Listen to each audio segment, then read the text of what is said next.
Hello, friends, and today we're here to talk about something I've been talking about since the alpha of Dragonflight, which is something's going on with Ret Paladin. So here we are actually on my Paladin, just kind of milling around, as Trade is my needs style. to We're be just at going to ignore least every other 2 change for every centuries other old. class. So this is from the upcoming PTR 10.0.5. And the changes are as follows. Crusader Strike, 40% more damage. Blade of Justice, 25% more damage. Final Reckoning, 15% more damage. And Shield of Vengeance, cooldown reduced by 30 seconds. Those are If you some big find changes. anything Now, exotic, bring we can it go to over me. them real quick here because those are some big looking numbers, but the impact is very low. I've seen some discussion in the Paladin Discord that I think it's about 3% increase on single target. But honestly, it's not even about that per se. It's more about just pressing the button and making it feel better. Because there's a real weird disparity that happens. The finishers of the Ret Paladin are so ridiculous when they deal damage. They're very bursty. I've seen, 100, 200k hits with some of these finishers. Crusader Strike hits for 7,000 damage. It's just not. It just didn't line up with the damage profile of everything else. Now, Ret Paladin's in a position where you're pretty much just gonna press all your buttons. Uh, so it's not like this really changes too much. The priority in the rotation might change a little bit, but it's a welcome change, just honestly as a band-aid fix and as a almost like an apology, right? See where they're coming from. Here's a concession. We admit it. Your spec is a little bit off. So Crusader Strike and Blade of Justice going up in damage will be nice in those micro moments when you manage to pop off a little bit of damage and end a fight, whether that's PvE or PvP. Not the most impactful, but I do agree with this change.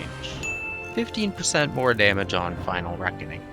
Now, the last change was primarily focused on single target, because that's really where Ret struggles right now. It's having a hard time justifying a raid spot. AoE is not the issue. Final Reckoning claps. Now, on the overall, it's not very much. Yeah, so it'll be about 4% of your damage overall. But you're dropping down a hit that can crit. There you go. That can crit for well over 100k on multiple targets. Has a very neat spell effect, too. And then it, of course, enhances the rest of your burst. So I don't know that this ability needed to be increased. It definitely, it feels good. This button feels good to press already. So if their concern was the button doesn't feel good to press, I'm not sure. This is one of the best feeling buttons that we have. So the Final Reckoning change, all in all, I don't necessarily agree with. I mean, I'll take it. It's nice, but AoE is not the problem with Ret Paladin. The last change, we need to look at the talent tree to understand, really. So what they're saying is this ability, Shield of Vengeance, which normally has a 2-minute cooldown, and then is reduced by 30% by this talent, is going to have its cooldown reduced by another 30 seconds. You can also choose Divine Protection, which shares the cooldown. Right now we're in a situation where unless you're tanking, basically, your tank died and you have to tank for a second, Divine Protection is always less value than Shield of Vengeance. Even though Divine Protection is off the global cooldown, you have to spend a GCD to use Shield of Vengeance, but it deals damage. It deals enough damage. Really look at that tooltip. It deals enough damage for spending 1 GCD that it's worth using. So Ret Paladins didn't even switch to Divine Protection because it was tuned too poorly. However, if the cooldown is different, you may start getting the value out of Divine Protection. That said, Shield of Vengeance still increases your damage, and that's always a tough choice to have to make, right? Last but not least, there's a really nice note at the end there that says, some of Retribution's main rotational buttons do not feel as good to press as we'd like, so we're making some changes to help improve these abilities. Additionally, their survivability isn't where we'd like, so we're making some improvements to their defensive kit as well. But the most important part of the statement is the last part. We are looking at Retribution as a whole, and we'll have more to share in the future. Well, I do hope that they do, because I believe my subscription will end at the end of February. So I stated in my cancellation comment, and if they want me to resubscribe, they have to finish the class. For those of you who've played Paladin for the long term, this is always how it's been. It always ends up feeling unfinished, like it's the last priority. It's been that way since the day one of vanilla, right? And we're close. I actually think the cleave spec, this spec we're using here, is good. I like the new stuff. I like dropping extra consecrations. I like Radiant Decree a lot. I like Radiant Decree a lot as a concept, and as how it feels, how it works. I've kind of warmed, as you've heard, I've warmed to Final Reckoning, but I still have some complaints. There's a few things I want to see changed. Number one, there's not enough nodes. When you compare to other classes, they have more nodes, both in their class tree and their spec tree, which means more options to choose from. Number two, too many, especially Ret Paladin abilities, simply recast an existing ability. Let's count them. Blade of Justice, dropping consecrations. We have Empyrean Legacy, so when you throw a Templar's Verdict, you get a Divine Storm. This talent is from Shadowlands. We have Divine Toll, which again I think is a good ability, but it is another ability that just casts more of the same spells instead of creating a new spell. We also have Retribution Aura. This one's a 2-for-1. This Retribution Aura, instead of having a unique effect, provides you with a proc for Avenging Wrath and a proc for Seraphim. Ashes to Ashes, so we also have another proc for Seraphim. Was it really necessary to make all this, and in so doing, not actually create anything new, just repeat the same ability again? So that was complaint number 2. Too many Ret Paladin abilities simply recast the same ability. Complaint number 3. This is my cleave spec. I'm going to change to my single target spec. You notice how many nodes changed? Let's go back to the cleave spec. How many nodes changed? So this is the other problem with Ret. Problem number 3. The way things are, both because of the limited number of nodes, both because of the repeated stacking of the same abilities, meaning you kind of have to select the talents that buff those abilities since they're being cast repeatedly by your other abilities. For example, you kind of build around Righteous Verdict. There is an honorable mention for Justicar's Vengeance. I don't run that build, but that is something different that is coming up. But overall, you have 2 specs that are pretty much the same for Cleave and AoE. The big change is changing your Radiant Decree to Wake of Ashes or vice versa. That's really the change, and you don't touch any of the talents on either side. You don't change your capstone. Let's change this again. Let's see what changes. Does anything change? Not really. So that's complaint number 3 about Ret. The limited number of nodes and the tuning of all the abilities that are there. Having too many abilities point at the same core spells in the rotation limits any choices in the talent tree. My 4th complaint. The capstones for Ret specifically. Vanguard's Momentum increases your holy damage done. Final Reckoning increases your holy damage done. Divine Toll casts extra judgments.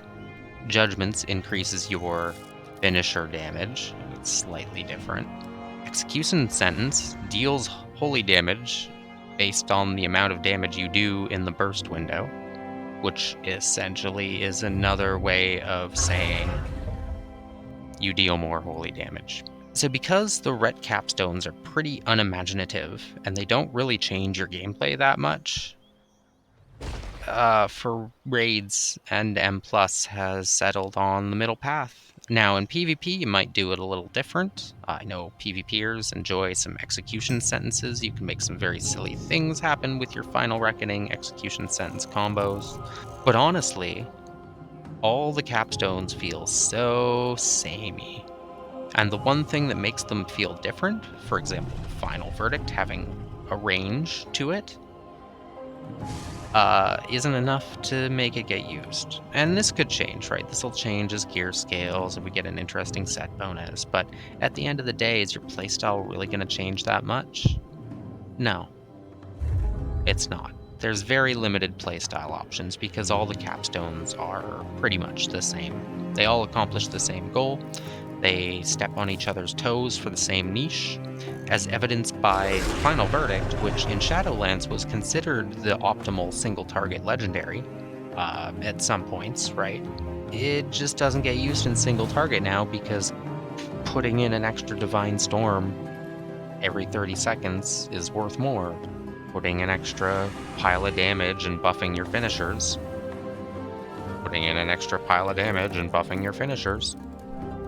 Getting some holy power for free is still worth more. So my wish for number 4, of all the capstones feeling the same, I would like some capstones that actually create different playstyles. Finally, number 5, you knew it was going to be this, right? Of course it's the stupid horse. It doesn't look like this is going to get changed. They haven't said anything about it. They're hard committed to this concept. But if they really want the Paladin to be the mounted horse combat thing, then maybe make some abilities for it, right? Why don't I have an ability to hop on the horse and like charge with a lance and do damage? Why don't I have an ability where I made a YouTube video explaining all the things you could do with the horse? And even this ability here that no one takes, Seal of the Templar. Rogue and Feral Druid and a couple others have this. I think Survival Hunter might. A talent that increases your melee range by 3 yards. When you have this, you're now like a melee with reach, right? If I think of Dungeons and Dragons, if you've ever played that, and if you haven't, it's played on a grid, and melee attacks typically have a 5-foot reach, which means, you know, you can attack the next square, the square that you're next to. But something with a 10-foot reach can reach through your square, past yours, into the next one. And that is the feeling you get when you play a rogue or a feral druid or one of these melees who has the additional melee range. It's really, really nice. Then we read this talent, Seal of the Templar. While mounted on your charger, so if you hop on the horse, or if you use Crusader aura, so that would give that non-combat aura a combat purpose. That I like this concept. While you have either of those abilities active, the ranges of your Crusader Strike, Templar's Verdict, and Hammer of Justice are increased by 3. Wait, what's missing from this list that would make it really effective, really important? It's the auto attacks. If this ability does not include auto attacks, then it cannot be used. Right here, Acrobatic Strikes increase the range of your melee attacks by 3 yards. You notice there's not any extra language required. You don't have to specify auto attacks, you don't have to specify this ability, that ability. You just say, you get an extra 3 yards. Done. The whole class functions. Why is the Ret Paladin version weird and bad? It makes that talent unusable. If the talent looked like this and functioned like this, it would be an option. It would be a playstyle. It would be a reason where maybe someone moves something around to bring a Ret Paladin into their raid for a specific fight or strategy or reason. Alright, well, we've been waiting a long time for something to come out of Blizzard about this issue or these set of issues, because I think a lot of you are like me and You just want the spec to be good, man. It doesn't even have to be the number one, the best. It doesn't have to be top of the damage meters. It's not even really a numbers or damage problem.